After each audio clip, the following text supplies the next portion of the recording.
bienvenidos a nuestro ciclo sobre los archivos privados en México, que ya los invité yo, le bajas un poquito, los invité yo para que vean la exposición en el Museo Sumaya, sobre todo porque lo que se está exponiendo en este ciclo pueden ustedes verlo directamente, por lo menos algunos de los objetos más importantes sobre el tema de la vida cotidiana, que no me acuerdo los carmelitas que pusieron. Es un expediente de la religiosa que vamos a tratar, la Madre María Teresa de la Santísima Trinidad Aycinena. Bueno, que es un documento guatemalteco, porque la Nueva España, bueno, se extendía precisamente hasta Guatemala, hasta que se le metió el diablo y se quiso independizar. Entonces, bueno, en fin, esta religiosa, bueno, no voy a entrar en tu tema, desde luego, ¿verdad? Pero es una religiosa muy interesante, que si quieren verla físicamente, la pintura está en el museo, no está acá en la exposición. No me acuerdo. Bueno, el caso es que está expuesta ya sea en el Museo Sumaya del Norte o el Museo Sumaya del Sur, porque es una religiosa preciosa. Está una pintura hermosísima, claro, una mujer de mucho carácter, se le ve de inmediato, como lo fue Santa Teresa de Jesús. Y tiene sobre todo los estigmas de lo que nos va a hablar precisamente el Padre José de Jesús Orozco, que nos distingue con su presencia. El Padre José Orozco no pudo venir, que está anunciado en el programa, pero viene el Padre Jesús Estrada Montes de Oca, que pertenece también a la Orden del Carmen. Por cierto que él tiene la dicha de vivir, al menos temporalmente, en el Santo Desierto de Tenancingo, el único monasterio contemplativo que hubo durante la época virreinal, para varones, claro, para varones, que tiene una historia extraordinaria por otro lado. Bueno, tiene la teología por el Teresianum en Roma, es licenciado en filosofía por el Instituto de Filosofía y Ciencias de la ciudad de Guadalajara. También estudió Historia de la Iglesia en la Universidad Gregoriana de Roma y en la Universidad Anáhuac. Publicó un libro sobre el Santo Desierto y, como les digo, actualmente vive en el convento del Santo Desierto, que yo me gustaría que levantara la mano si alguien lo conoce. Ah, bueno, como quiera, sí hay sí. Bueno, aquí hay un especialista sobre el Santo Desierto, que sabe todo sobre el Santo Desierto. Bueno, yo no quiero entretenerme más, te queremos dar la palabra, porque las transparencias mejor los invitamos a que vayan al museo, ¿verdad? Al Museo Sumaya directamente, y en una de esas hacemos una excursión a Tenancingo, que es realmente muy hermoso y que no está muy lejos. Bueno, yo quisiera recomendarles esta publicación de aquí del Centro de Estudios, se llama Camino a la Santidad, siglos XVI a XX, donde hay un artículo sobre esta religiosa, un artículo que está dentro de otros grandes personajes del Carmelo Nuevo Hispano. Está a la venta aquí afuera con 20% de descuento por si alguien quiere ver la bibliografía y demás. Bueno, muchas gracias, porque viene de muy lejos. Yo siempre cuando vienen los religiosos les digo, pues pónganse el hábito porque eso le da mucha solemnidad, pero luego con las leyes de reforma ya no se puede y entonces ya se puede usar. Bueno, muchas gracias. Bueno, pues muchísimas gracias al anfitrión, al doctor Manuel Ramos, y desde luego a la Asociación de Archivos y Bibliotecas Privados, que también han tenido pues esta iniciativa. Bueno, pues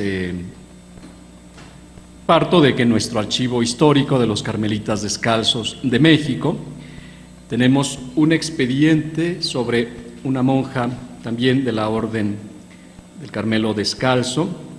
Esta religiosa es originaria, vivió y murió en la ciudad de Guatemala. Ya lo comentaba el doctor, recordemos que el virreinato de la Nueva España pues se extendía a todo Centroamérica, colindábamos con Colombia. De tal manera que ese monasterio, el único que se funda Centroamérica, que hoy decimos, es el único que tenemos en nuestra provincia de la Nueva España, como se decía, ahí en Centroamérica, ¿verdad? Y por eso es que pues tenemos cierta conexión. Tiene un especial interés este expediente, pues se trata de una religiosa estigmatizada y que en su época, concretamente el año 1816, causó mucho revuelo, no solo en el monasterio, sino en toda la ciudad de Guatemala. Hemos de decir que no sabemos exactamente cómo llegó ese expediente a nuestro país, a México, y tanto menos cómo es que llega a la orden nuestra, porque bueno, aunque somos de la misma orden, pero los monasterios conservan una cierta autonomía, no es que nosotros tengamos una injerencia directa en la vida de los monasterios, ¿verdad? No piensen que llegue el provincial y ordena y dispone sobre las monjas, para nada, eso no existe, ¿verdad? Pero bueno, vamos a hacer algunas conjeturas. Este expediente al cual nos referimos es un cuadernillo pequeño con una cubierta en papel color de rosa, cosido, y que consta de 23 folios de 15,5 por 11 centímetros. La letra es muy legible y no parece de una sola mano. La primera está firmada por José Ignacio Saldaña, prosecretario de Cámara y Gobierno del Arzobispado de Guatemala, que en ese entonces la regía Fray Ramón Casasus y Torres. La segunda es de esa misma mano, pero no la relación pormenorizada que está a continuación. Es una letra clara, pero menos elegante.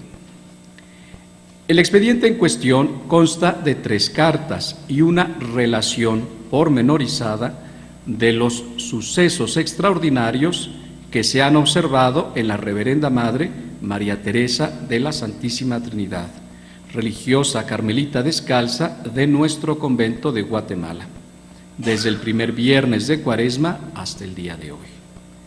2 de las cartas preceden la relación y otra, al final, cierra el escrito y está fechada en 3 de julio, parece que del año 1816, cuando comenzaron los hechos extraordinarios. La última carta con que se cierra el escrito está dirigida al canónigo Ceballos de Oaxaca. Además, envía saludos al obispo de Oaxaca, el señor Vergosa. Esta carta es la que nos dice cómo llegó el expediente a México y luego en Oaxaca, donde tenían convento los frailes carmelitas descalzos y que sin duda pasó a manos de estos últimos. No nos extrañe que el documento al que nos referimos diga algunas veces Nueva Guatemala, refiriéndose a la capital, a pesar de que ya habían pasado poco más de 30 años del temblor acaecido en 1773 y que obligó a las autoridades a cambiar la capital de Guatemala. No nos extraña tampoco que en una de las misivas se salude al señor Vergosa, obispo de Oaxaca, puesto que Fray Juan Casaus y Torres, dominico, antes de ser arzobispo de Guatemala, había sido coadjutor del obispo Vergosa en Oaxaca. Pero bueno, vamos un poquito recuperando algunos de los personajes. Comenzamos por la figura de Juan Fermín y sus negocios. Por el año de 1753 se establece en Guatemala el progenitor de nuestra biografiada, don Juan Fermín Aycinena e Irigoyen. Él era nativo de Siga, en el Valle de Baztán, en Navarra, allá en España. Fue procurador, alcalde ordinario, regidor perpetuo y depositario general del Ayuntamiento de la ciudad de Guatemala. Fue también prior del Real Consulado del Comercio, síndico del Colegio de Propaganda Fide. Tuvo 3 matrimonios. Del primero quedaron 2 hijos, del segundo 3 hijas. Y por fin, en las terceras nupcias, se casó con doña Micaela Piñón y María Teresa, nuestra biografiada, fue la primera hija del tercer matrimonio. Dicen que fue, en su tiempo, el hombre más poderoso de Centroamérica, pues además de buen comerciante, tenía muchas relaciones y parientes bien situados. El padre de María Teresa tenía un hermano, don Pedro de Aycinena e Irigoyen, quien llegó a América casi al mismo tiempo que Juan Fermín.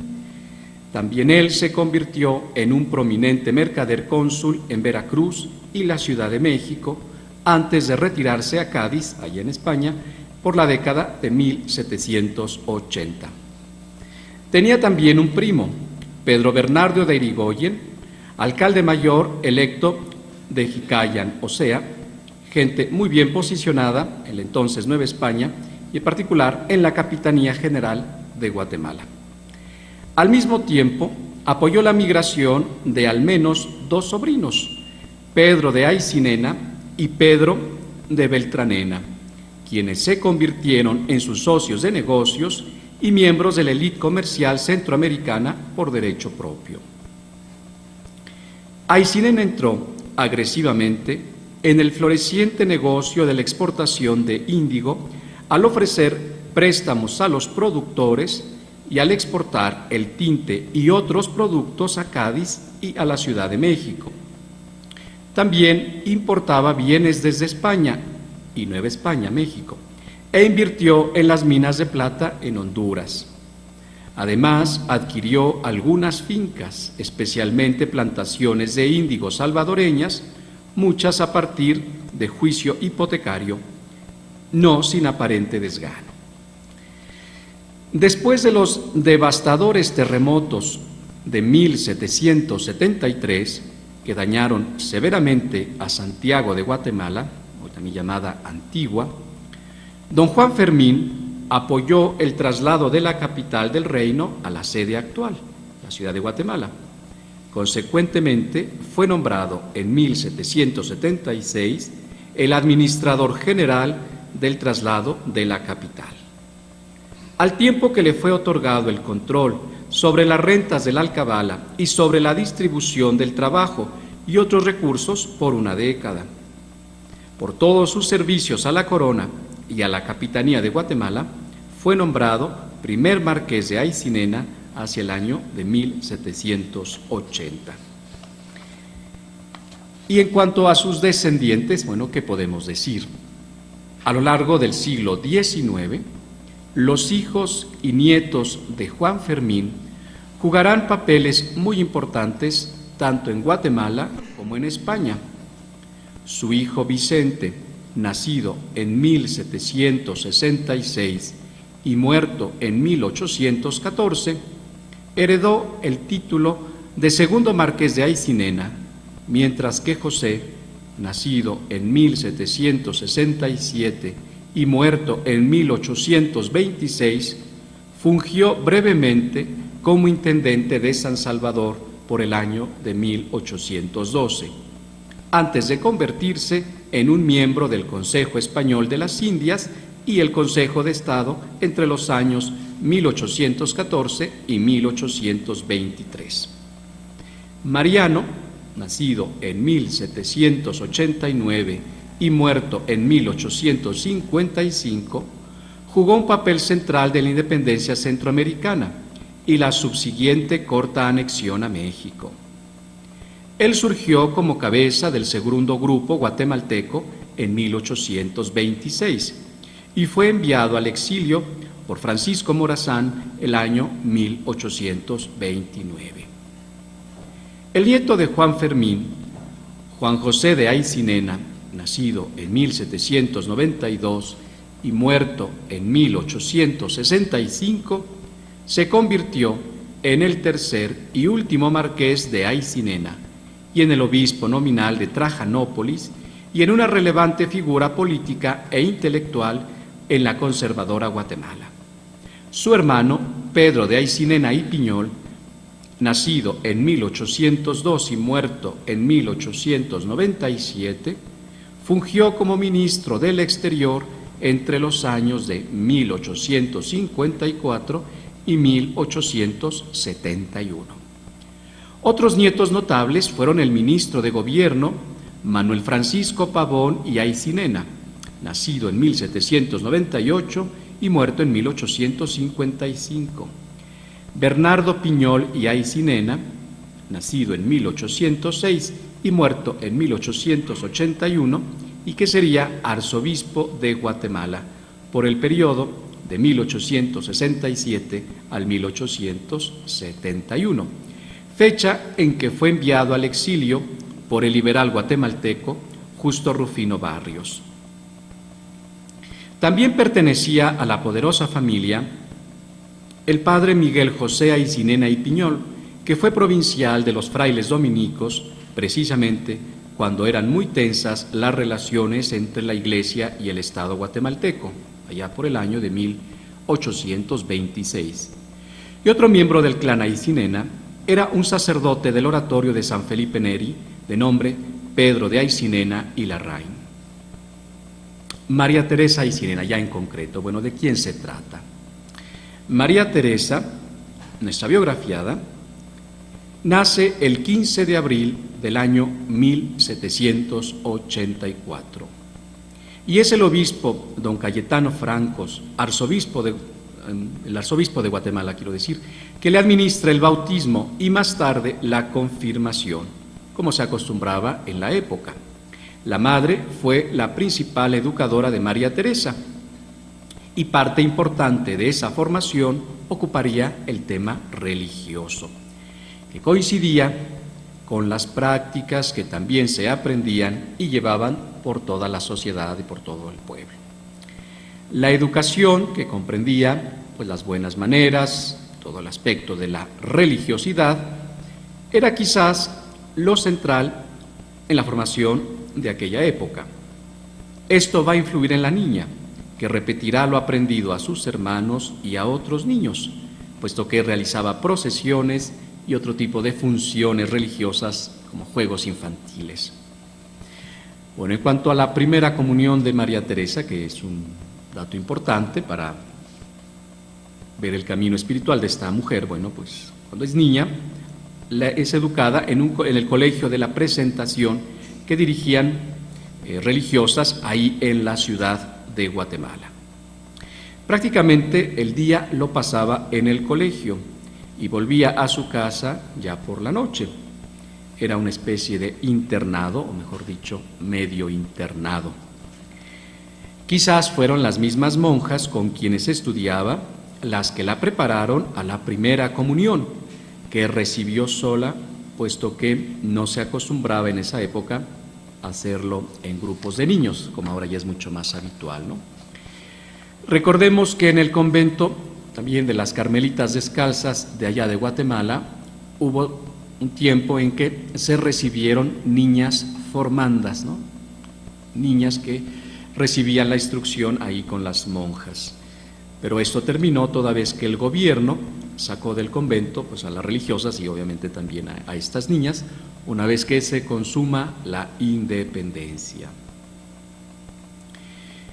El padre Ildefonso Albores, biógrafo de la Madre Teresa Aycinena, no da detalles de su proceso, sino que, como se acostumbraba en la época, hace más que una biografía, una especie de hagiografía, es decir, se apoya más en los aspectos sobresalientes, todas estas intervenciones que, como se decía, divinas, y que, bueno, pues presentan la figura un poquito, nos podría parecer un poquito lejana de nuestra realidad.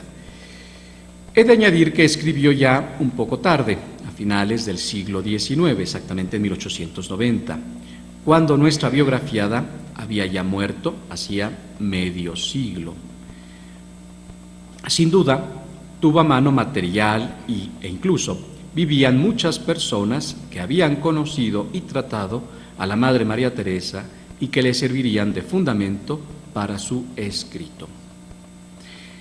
En cuanto a su ingreso en el Carmelo, bueno, pues desde los 13 años María Teresa quiere consagrarse al Señor, pero todavía no es edad para solicitar su ingreso en las Carmelitas Descalzas. Además, durante años sufre enfermedades, escrúpulos y toda clase de pruebas que minan su salud. Y es precisamente una buena salud, como decía Santa Teresa, uno de los requisitos que piden en el monasterio carmelitano para que una persona pueda ingresar en este género de vida tan estrecho. Se requerían por lo menos 3 cosas para ingresar en la vida religiosa en aquel tiempo.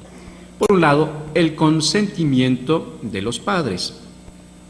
Por otro, la aprobación del obispo del lugar, bajo cuya custodia estaba el monasterio, y finalmente, la opinión de un médico que diere razón de la salud de la interesada. La Madre Josefa, priora o superiora del monasterio del Carmelo, recibió a María Teresa un 21 de noviembre de 1807. Poco antes su madre pues le dio la bendición, como sería natural. Una vez celebrada la ceremonia de toma de hábito, la pretendiente ingresa formalmente, oficialmente, al monasterio en calidad de novicia corista o novicia de velo negro, es decir, religiosa que va a acudir al coro junto con las demás monjas de la misma condición. Hay otro tipo de hermanas que son las llamadas hermanas de velo blanco o hermanas conversas, que no asisten a todos los oficios litúrgicos en el coro y en cambio llevan muchos oficios que son muy pesados en el monasterio: la cocina, lavar la ropa, la limpieza, etc. Recordemos que no había electricidad y de consecuencia los aparatos que hoy tenemos, ¿no? Y dar de comer para atender una comunidad de, pues no sé, 20 hermanas resultaba bastante pesado, ¿no? Bien. En cuanto a la profesión solemne o los votos perpetuos que ella emite, bien, Teresa pasa su noviciado sin grandes contrastes, ni tiempos de fervor, ni de tibieza o cansancio, según el biógrafo. Al término del noviciado, solicita a la comunidad que se la admita a la profesión religiosa y por lo tanto promete, primero, no tener voluntad propia, ni aun para las cosas espirituales. Segundo, obedecer no solo a los prelados, sino a los iguales y menores. Tercero, procurar su propio abatimiento y no excusarse aunque se vea falsa o equivocadamente acusada o reprendida. Cuarto, no elegir confesor, sino acudir al que la obediencia designare. Quinto, no eximirse ni pedir dispensa de la regla, ni siquiera por motivos de enfermedad. Sexto, obrar conforme a lo que entendiere ser más del agrado de Dios. Séptimo, no buscar consuelo alguno en esta vida, ni mirar al cielo, cuya vista daba pronto descanso a sus tribulaciones. Finalmente, la Madre Priora, Sor Delfina de los Ángeles, da la anuencia, junto con la comunidad, para hacer la profesión solemne. Por otra parte, antes de la profesión, hay que asegurar ante notario la dote que habrá de entregar la familia al convento, al monasterio. En este caso, hacen el documento ante don Antonio García Celaya, escribano. Se fijan los gastos de la profesión, la cantidad de la dote, una porción para los pobres y lo demás para su madre viuda. Se entiende que este reparto es de la herencia que le tocaba a Sor María Teresa. Pero cuando parecía que todo le sonreía, pues había recibido la anuencia del arzobispo para su profesión, le sobreviene toda clase de dudas y oscuridades. Cree Teresa que ha errado la elección del convento de Carmelitas y que su profesión será nula. El día fijado para sus votos es el 24 de noviembre de 1808, fecha en que antiguamente se celebraba la fiesta de San Juan de la Cruz, el primer carmelita descalzo. Ese día, precisamente, crecen sus congojas. Ya todo estaba preparado en el convento y en la capilla de las hermanas. Por fin el Señor le concede el consuelo y se acerca a profesar con entera libertad y tranquilidad. El predicador le dice que su herencia en el convento no será sino la humildad, la obediencia, la pobreza, la castidad, el silencio, la vida escondida en Cristo. Y bueno, pues ¿qué oficios ella va a desempeñar en el convento? Toda monja en el convento carmelitano ha de cumplir con uno o varios oficios, pues para llenar las distintas necesidades de la casa. A Teresa le tocaba en suerte tener arreglada la así llamada sala de recreación. Es un espacio, ¿verdad?, que solemos tener, como su nombre lo indica, pues para tener un momento de convivencia, de recreo, y muy sencillo ciertamente, pero que todo estuviera en orden. Se ocupaba de barrer, de encender las luces, tener todo preparado para cuando las monjas se reunieran en determinados momentos del día y a ese tiempo de recreo como comunidad. Más tarde se ocuparía de la enfermería. Las enfermedades de las hermanas, dice, me han dado un doloroso martirio y 1000 vidas diera yo porque recobraran la salud. Luego desempeñará el cargo de maestra de novicias, quizás el cargo más difícil, y finalmente, durante años, casi al final de su vida, el de priora del monasterio, o superiora. ¿Qué pruebas tiene que pasar Sor María Teresa? Bueno, pues Sor María Teresa es sometida a muchas pruebas y reprensiones, casi todas debido a la puesta en práctica de penitencias y horas extra de oración. Las carmelitas, pues tenemos marcadas 2 horas de oración mental en el coro, una por la mañana y otra por la tarde. Y por otra parte, el oficio divino, hasta antes de la reforma litúrgica del Vaticano II, era muy largo, muy complicado, y tardaba algo así como 5 horas, ¿no? Bueno, repartidas en el día. Prima, tercia, sexta, nona, vísperas, maitines, laudes, las vísperas, la misa conventual. Todo eso 5 horas, más aparte las otras 2 horas de meditación, pero en el coro juntas. Entonces eran 7 horas en oración. Bueno, aparte de eso, ella dedicaba más tiempo a la oración. Se le acusa de estar sin permiso en el coro durante la noche, porque efectivamente en la orden nuestra, si alguien quiere hacer algo de más, tiene que solicitar permiso, y ella no lo hacía. De exagerar en austeridades, de hacer mayores penitencias, como digo, sin el debido permiso, y por eso es reprendida y castigada, como se usaba entonces, imponiéndole comer varias veces en tierra, en medio del comedor o del refectorio de las monjas. Si quisiéramos enumerar las enfermedades y accidentes de Sor María Teresa, diríamos que comenzaron por el año de 1812. Un año después, para el 13, sufre de una caída tan grave que se astilló la cabeza, una parte de la pelvis que la tuvieron al borde de la tumba. Ya para 1815 otra enfermedad la dejó tullida y con frecuencia sufría convulsiones durante la noche. Ese año de 1815, en 2 ocasiones, se vio en los umbrales de la tumba, por lo cual acudió un sacerdote para administrarle la extrema unción. Y por si fuera poco, ese mismo año, por Semana Santa, comienzan a aparecerle los estigmas.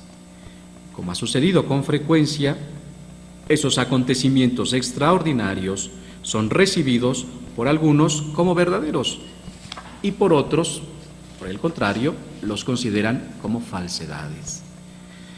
En el caso de Sor María Teresa, el arzobispo estaba cierto que aquello eran señales extraordinarias que Dios le concedía. En cambio, el comisario del Santo Oficio, don Bernardo Martínez, creía que esto eran puras supercherías. Y uno de los médicos que la atendieron, don Pedro Molina, calificaba las llagas como catalepsia. Estas opiniones contrarias vertidas por 2 personas de categoría y responsabilidad en la ciudad, el arzobispo y el comisario de la Inquisición, crearon aún más tensión en el caso de Sor María Teresa. Otra circunstancia que, sin duda alguna, no ayudó a Sor María Teresa era que dentro del monasterio tenía varias parientes, 2 tías, Sor María Manuela de Santa Ana y Sor Delfina Piñol y Muñoz, una tía abuela, Sor Catarina Muñoz, y por último, otra monja que era Clarisa, y que acabó pasando al monasterio de las Carmelitas Descalzas, dicen que por sugerencia de la misma Sor María Teresa. Ordinariamente no eran aceptadas varias parientes en un mismo monasterio.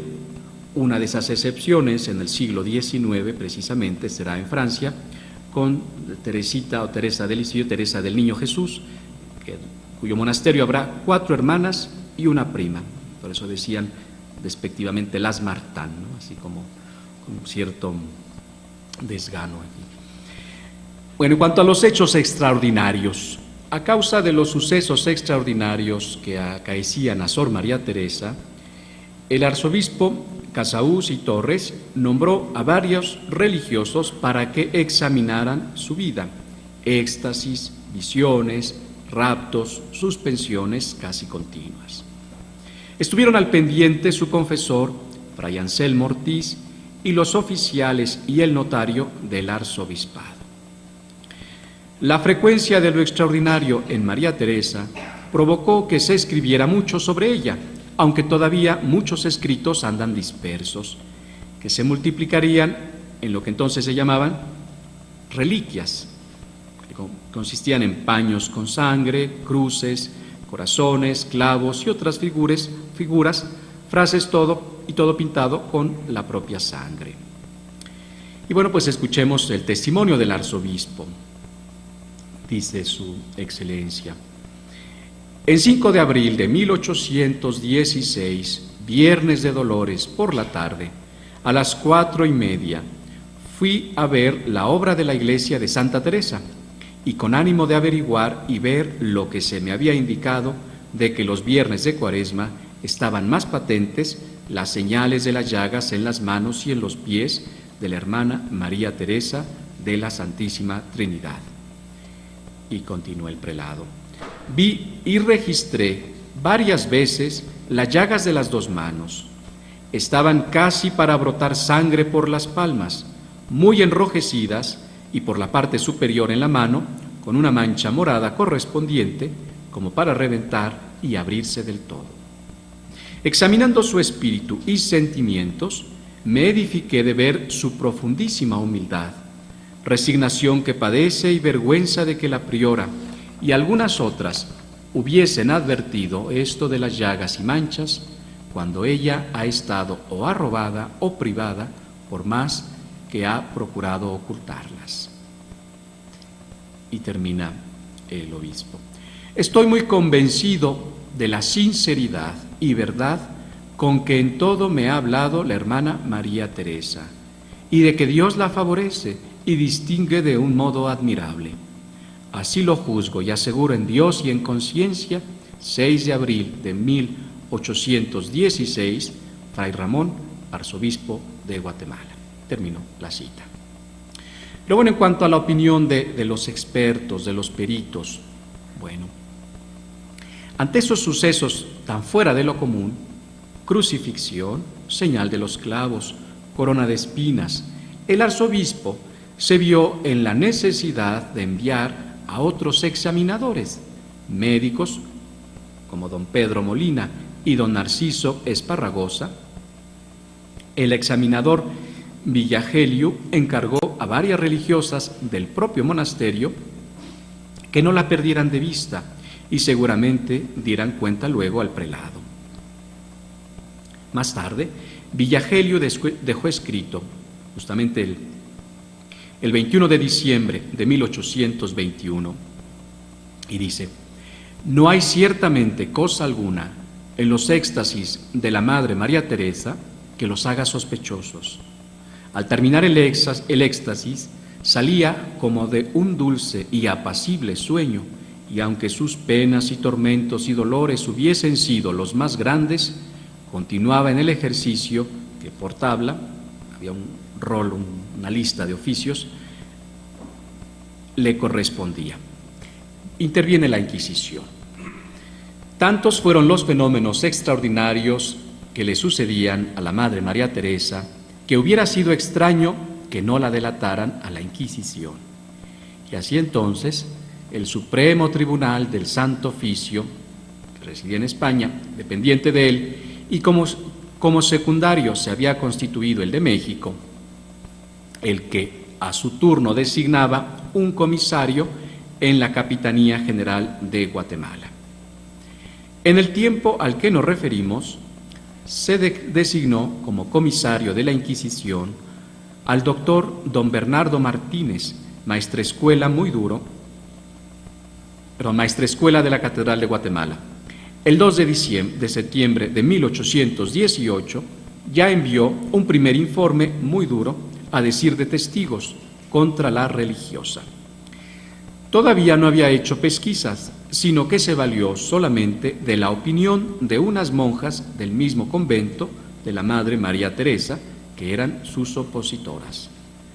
Los inquisidores de México tomaron las cosas con calma y tardaron casi 2 años en responder. Hasta el 19 de abril de 1820, los inquisidores de México, que expedían órdenes de instrucción severísima para que el comisario procediese directamente contra la religiosa encausada.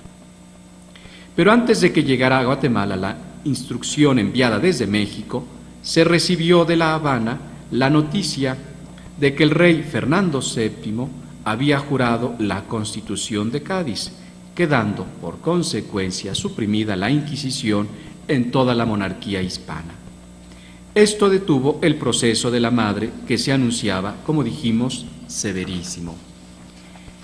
El 3 de mayo de 1820 muere doña Micaela, la madre de María Teresa. Ese fue sin duda otro gran dolor para la religiosa, que estaba relegada a la última celda del convento, que era una especie de carcelilla y a quien nadie podía hablar ni entrar a ver. Llegaron incluso a encadenarla, como se solía hacer con los castigados por faltas graves cometidas en el convento. Aunque el arzobispo de la ciudad apoyó siempre a la Madre Teresa, sin embargo, seguramente por opiniones ajenas, contrarias a la suya, se vio obligado a enviar al doctor don Bernardo Diguero para que sometiera a la comunidad y a la madre a otros exámenes muy estrechos y rigurosos. Reunión bien amarga fue esa, y de gran pesar y dolor para toda aquella comunidad, y muy en particular para las novicias y para la misma María Teresa, relegada a la última celda, y a quien nadie podía hablar ni entrar a ver. Reducida así al mayor aislamiento, colocada en la celda más remota, pequeña, caliente, oscura, con ventana de ceja y reja de hierro, por haber sido cárcel, con mucho mal olor caer la ventana al lugar donde se guardaban las cosas de la cocina. Su ocupación diaria era entonces la oración, la lectura espiritual y alguna pequeña labor de manos. Nuevos avatares. Algunos médicos pretendieron hacerle cicatrizar las llagas de manos y pies, lo que le trajo una parálisis y le sobrevinieron agudos y constantes dolores de estómago. Otro médico le dio en las bebidas un tóxico fatal que casi acaba con su vida. Se generalizó la parálisis y la ineptitud en los pies llegó a ser tan completa que era una parálisis general. Mas apenas se le ordena vuelva a dejar las alpargatas. Las carmelitas no usaban zapatos, usaban alpargatas. Y observe con sus novicias la descalcez. Viene el restablecimiento y llena de alegría canta y baila, y va al coro, al refectorio, entra en la cocina y desempeña de nuevo todos los oficios de la casa. Se ve en ello la mano de Dios. Finalmente, cuenta el biógrafo, después de otra intervención del arzobispo, la religiosa se curó totalmente, y esto sucedió a fines del año 1821. de tal suerte que ella continúa su vida regular y sobre todo su deseo, su pretensión de fundar otro convento carmelitano en Guatemala, o en todo caso reformar el monasterio en el que ella vivía. Bien, pues se insiste en esto de la nueva fundación. La real cédula para la fundación de las monjas fue otorgada por el rey de España, pero había quedado sin efecto por haberse solicitado y pedido una reforma sobre rentas. La Madre María Teresa acudió al señor Gainza, jefe supremo de Centroamérica, solicitando un testimonio del expediente respectivo sobre la nueva fundación. Obtenido este testimonio, por acuerdo del 17 de abril de 1822, que el mismo señor Gainza se dignó dictar, accediendo a la solicitud de las religiosas carmelitas descalzas en todos los puntos. Para la fundación del nuevo convento, acudieron en 1822 a México, a la sazón gobernada por el emperador Iturbide. Pero una vez destronado, no tuvo efecto la autorización dada y además Guatemala, como país, se independiza de la República Mexicana. Los años siguientes continuaron los problemas para las carmelitas y para la Madre María Teresa, por las sucesivas intervenciones del gobierno civil en el monasterio. Y por si fuera poco, murieron sus dos directores espirituales que conocían pues su mundo interior, el padre Villagelio, el año 1824, y Fray Anselmo Ortiz, por el año de 1828. Un año después, en el 29, el gobierno civil depuso al arzobispo, que sale desterrado a La Habana, Cuba, y con él perdía la Madre María Teresa, el último defensor de su causa y del convento mismo. Y como si fuera poco, algunos intrusos se apoderaron de los papeles de conciencia y otras informaciones que la Madre María Teresa había dado al arzobispo y los hicieron circular, lo que les trajo un nuevo calvario para ella y para la misma comunidad de las Carmelitas Descalzas. Últimos años de la Madre María Teresa. El 16 de diciembre de 1826 se hizo la última elección de priora en la Madre Teresa, que había tenido que dejar el priorato de la anterior elección, pues la Asamblea de la Nación la declaró nula, y en su lugar puso una suplente que gobernara el monasterio. Desde 1826, cuando ya fue aceptada su nueva elección, también dejaron el convento las tres religiosas que durante muchos años la habían perseguido y molestado en la comunidad. Solicitaron pasar al monasterio de las Clarisas, ahí mismo en la ciudad de Guatemala. Desde 1830, año funesto para la Madre María Teresa y el convento, por haberse publicado cosas secretas. Sin embargo, María Teresa vivirá otros 11 años, ya en completo aislamiento y paz. Las religiosas del Carmelo se dedicaron a vivir cabalmente su vida religiosa, ya sin intervenciones de inquisidores, letrados, gobierno civil y exámenes rigurosos a los que habían sido sometidas. Dicen los expertos que quienes tienen en vida cosas extraordinarias, como es el caso de Sor María Teresa, suelen al final de sus días pasar por una época de paz, ya sin sobresaltos ni tampoco sucesos extraordinarios. Pero siguen las grandes probaciones espirituales, que los místicos llaman noches oscuras, según nos refiere San Juan de la Cruz. Lo extraordinario, dicen, acontece cuando las personas están en las primeras etapas del proceso espiritual y más tarde ya viven como ensimismadas, bien enteradas y atentas a sus diarios quehaceres, pero desaparecen los que podríamos llamar síntomas extraordinarios que, por otro lado, no son necesarios en lo que los especialistas llaman etapas místicas en la vida de una persona, de un cristiano. El 20 de noviembre de 1841 le llevan a María Teresa a su último director espiritual, don Manuel María Seseña, quien avisó a la comunidad de la gravedad de la salud de la Madre María Teresa. Le administró los santos óleos para prepararla a morir y todas las religiosas se disputaban el puesto para atenderla en esos últimos días. Por fin murió a las 4:30 de la mañana del 29 de noviembre del año 1841. Ella contaba 57 años de edad. El cadáver estuvo expuesto 2 días y 1 noche en el coro bajo del monasterio. El nuevo arzobispo de Guatemala, don Antonio Larrazábal, hizo las honras fúnebres. El gobierno tuvo que poner guardias para mantener el orden, pues era mucha la concurrencia que quería verla, encomendarse a ella y, si fuera posible, llevar consigo alguna reliquia.